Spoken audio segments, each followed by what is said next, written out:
ಕೆಚ್ಚಿನ ಗಂಡ, ಉರುಳ ದುಷ್ಟ ಪಾಪಿಗಳ ಗಂಡ, ದ್ರೋಹಿ ನಿಂದಕರ ಪಿಂಡ, ನಾಸ್ತಿಕ ಪಾಪಿ ಚಾಂಡಾಲರ ಮಿಂಡ ನಮ್ಮ ಶ್ರೀ ವೀರಭದ್ರ ದೇವರ ಯತಿ ಕುಲಚಂದ್ರ ಬಹುಪರ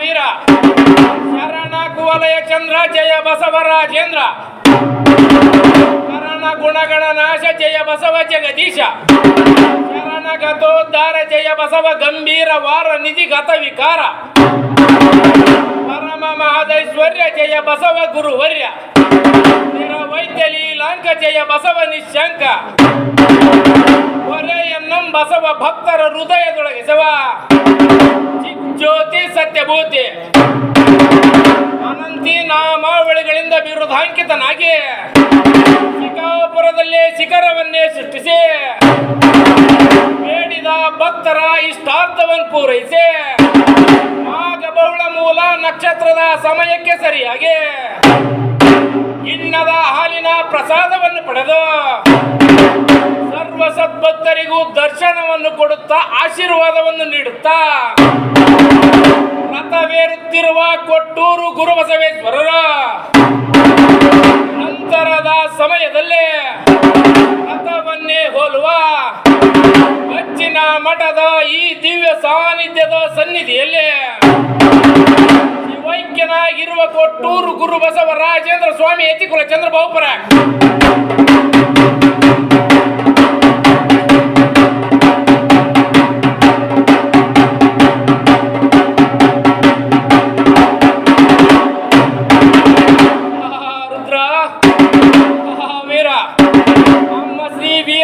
ದೇವರು ಭೂಲೋಕದಲ್ಲಿರುವ ದಕ್ಷನ ಯಜ್ಞವನ್ನು ಧ್ವಂಸಗೊಳಿಸಲೆಂದು ಕೈಲಾಸದಿಂದ ವೀರ್ಯ ಕೇಕೆ ನುಡಿದನಪ್ಪ ರುದ್ರ.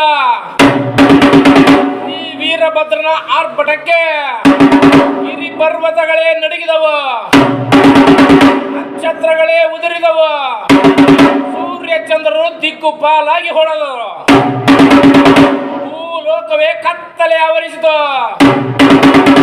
ಈ ವೀರಭದ್ರನು ಕೆಂಗಣ್ಣಿನಿಂದ ಕರಿಸಿ ನೋಡಲು ಈ ವೀರಭದ್ರನ ಕೆಂಗಣ್ಣಿನ ಸಹಾಯದಿಂದ ಭೂಲೋಕವೇ ಪ್ರಜ್ವಲಿಸುತ್ತಿತ್ತು. ಶ್ರೀ ವೀರಭದ್ರ ದೇವರು ದಕ್ಷನ ಯಜ್ಞಕ್ಕೆ ಬಂದು ದಕ್ಷ ಯಜ್ಞವನ್ನೇ ಧ್ವಂಸಗೊಳಿಸುತ್ತಿದ್ದನು. ಶ್ರೀ ವೀರಭದ್ರನು ತನ್ನ ಹರಿತವಾದ ಖಡ್ಗದಿಂದ ಹೊಡೆಯುತ್ತಿರುವ ರುಂಡಗಳು ಕತ್ತರಿಸಿ ಕೆಳಗೆ ಬೀಳುತ್ತಿದ್ದವು. ಹೀಗೆ ಸಂಹಾರ ಮಾಡುತ್ತಾ ಮಾಡುತ್ತಾ ಶ್ರೀ ವೀರಭದ್ರನು ವೀರತ್ವದ ಉಚ್ಚೇರಿ ಶಿಖರವನ್ನೇ ಮುಟ್ಟಿದನು. ತನ್ನ ಹರಿತವಾದ ಖಡ್ಗದಿಂದ ದಕ್ಷನ ರುಂಡವನ್ನೇ ಕತ್ತರಿಸಲು ನೋಡುತ್ತಲೇ ದಕ್ಷನು ಹೂಡಿದ ಯಜ್ಞಕ್ಕೆ ದಕ್ಷನ ರುಂಡವು ಹೋಗಿ ದಕ್ಷನು ಹೂಡಿದ ಯಜ್ಞದಲ್ಲಿ ಬಿದ್ದು ಬೆಂದು ಹೋಯಿತು. ಇದನ್ನು ಕಣ್ತುಂಬಿಕೊಂಡ ದಕ್ಷ ಬ್ರಹ್ಮನ ಹೆಂಡತಿಯಾದ ಪ್ರಸೂತ ದೇವಿಯು ಕೂಡಲೇ ಶ್ರೀ ವೀರಭದ್ರ ದೇವರ ಪಾದ ಅಡಿದಾವರಿಗಳಿಗೆ ಬಿದ್ದು, ಹೇ ದೇವ ಕರುಣಾಮೂರ್ತಿಯಾದ ಶ್ರೀ ವೀರಭದ್ರನೇ, ನಾವುಗಳು ಮಾಡಿರುವುದು ಮಹಾಪಾಪ ಸರ್ವಾಪರಾಧ. ನಮ್ಮ ಸರ್ವಾಪರಾಧವನ್ನು ಮನ್ನಿಸಿ ನನಗೆ ಮುತ್ತೈದತನವನ್ನು ದಯ ಪಾಲಿಸಲೇಬೇಕೆಂದು ಈ ವೀರಭದ್ರನ್ನೇ ಬೇಡಿದಳಪ್ಪ ರುದ್ರ. ರುದ್ರ ವೀರ ಕೂಡಲೇ ಶ್ರೀ ವೀರಭದ್ರನು ದಕ್ಷನನ್ನು ಸಂಹರಿಸಬೇಕೆಂದು ನಿರ್ಧರಿಸಿರುವ ಶ್ರೀ ವೀರಭದ್ರನ ನಿಂತ ಸ್ಥಳದಲ್ಲಿ ದಕ್ಷನನ್ನು ರಕ್ಷಿಸಬೇಕು, ದಕ್ಷನ ಹೆಂಡತಿಯಾದ ಮಾಂಗಲ್ಯವನ್ನು ರಕ್ಷಿಸಬೇಕೆಂದು ಕೂಡಲೇ ದಕ್ಷನು ಯಜ್ಞಕ್ಕೆ ಆಹುತಿ ಕೊಡಲೆಂದು ತಂದಿರುವ ಟಗರುಗಳು ಅಲ್ಲೇ ಇರುವುದನ್ನು ಕಂಡು ಅದೇ ಟಗರಿನ ರುಂಡವನ್ನೇ ಕತ್ತರಿಸಿ ದಕ್ಷನ ರುಂಡವಿಲ್ಲದ ಮುಂಡಕ್ಕೆ ಹಚ್ಚಿ ದಕ್ಷ ಬ್ರಹ್ಮನಿಗೆ ಪ್ರಾಣ ಭಿಕ್ಷೆ ನೀಟ್ಟನು.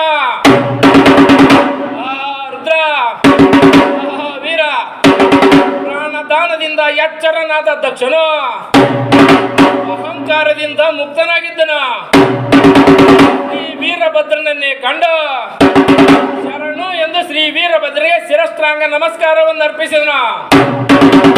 ಇತ್ತ ದಕ್ಷ ಬ್ರಹ್ಮನ ಹೆಂಡತಿಯಾದ ಪ್ರಸೂತ ದೇವಿಯು ಸಹ ತನ್ನ ಮಾಂಗಲ್ಯವನ್ನು ಕರುಣಿಸಿದ ಕರುಣಾಮೂರ್ತಿಯಾದ ಶ್ರೀ ವೀರಭದ್ರಿಗೆ ಶಿರವಾಗಿ ಶಿರಸ್ತ್ರಾಂಗ ನಮಸ್ಕಾರ ಅರ್ಪಿಸಿದರು. ಅವರೀರುವರಿಗೂ ಶ್ರೀ ವೀರಭದ್ರನು ಆಶೀರ್ವದಿಸಿದನು. ಕೂಡಲೇ ಶ್ರೀ ದಕ್ಷನು ಹಾಗೂ ದಕ್ಷ ಬ್ರಹ್ಮನ ಸತಿಯಾದ ಪ್ರಸೂತ ದೇವಿಯು, ಹೇ ದೇವ ಕರುಣಾಮೂರ್ತಿಯಾದ ಶ್ರೀ ವೀರಭದ್ರನೇ, ನಾವು ಮಾಡಿರುವ ತಪ್ಪಿನ ಅರಿವಿಗಾಗಿ ನಾವೀರ್ವರು ನಿನ್ನ ಸೇವೆಯನ್ನು ಮಾಡಿಕೊಂಡು ಹೋಗುತ್ತೇವೆ. ನಿನ್ನ ಅಪ್ಪಣೆಯಾಗಬೇಕು ದೇವ ಎಂದು ಭಿನ್ನಯಿಸಿಕೊಳ್ಳಲು ಕೂಡಲೇ ಶ್ರೀ ವೀರಭದ್ರನು ದಕ್ಷನಿಗೂ ಹಾಗೂ ದಕ್ಷ ಬ್ರಹ್ಮನ ಹೆಂಡತಿಯಾದ ಪ್ರಸೂತಿಗೂ ಹೀಗೆಂದು ಹೇಳಿದನು, ನೀವಿನ್ನು ನನ್ನ ಸೇವೆಯನ್ನು ಮಾಡುವುದಾದರೆ ನನ್ನ ಬಲಬಡಿಗೆ ದಕ್ಷನಿದ್ದು, ನನ್ನ ಎಡಬದಿಗೆ ಪ್ರಸೂತಿ ಇದ್ದು, ನನ್ನ ಪೂಜಾ ಕೈಂಕರ್ಯದ ಸೇವೆಯನ್ನು ಮಾಡಿಕೊಂಡು ಹೋಗಬೇಕೆಂದು ಆಜ್ಞಾಪಿಸಿದನ ಪರುದ್ರ. ಅಂದಿನಿಂದ ನಮ್ಮ ಶ್ರೀ ವೀರಭದ್ರ ದೇವರ ಬಲಬದಿಗೆ ದಕ್ಷನು, ಎಡಬದಿಗೆ ಪ್ರಸೂತಿಯು ಇದ್ದು ಶ್ರೀ ವೀರಭದ್ರನ ಸೇವೆಯನ್ನು ಮಾಡಿಕೊಂಡು ಹೋಗುತ್ತಿರುವರ ಪರುದ್ರ. ಕಾಳಿಂಗ ರುದ್ರ, ನಮಗೆ ರುದ್ರ, ಕರುಣಿಸೋ ಕರುಣ ಕೃಪಾಲ ಕಡೆ ಕಡೆ.